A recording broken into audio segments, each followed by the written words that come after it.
पढ़ लगा था। जय श्री कृष्णा, राधे राधे। मैं अनीसा यादव आप सभी का स्वागत करती हूँ अपने YouTube चैनल पे।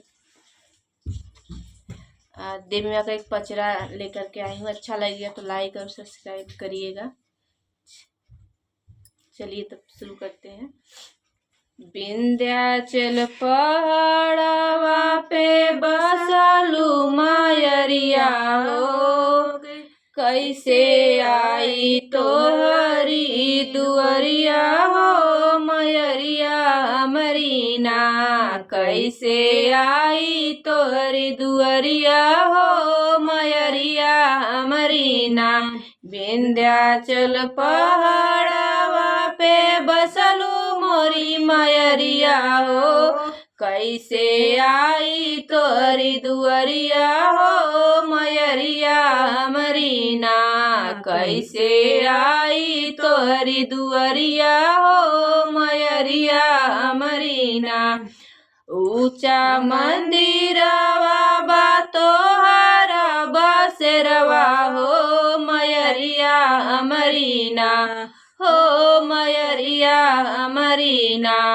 टेढ़ी मेढ़ी बा डगरिया हो मयरिया मरीना, टेढ़ी मेढ़ी बा डगरिया हो मयरिया मरीना।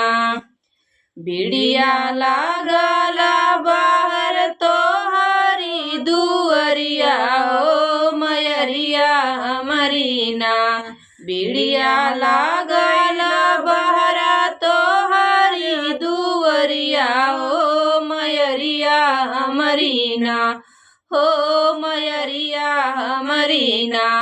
फेर भगतन पे नजरिया हो मयरिया मरीना, फेर भगतन पे नजरिया हो मयरिया मरीना।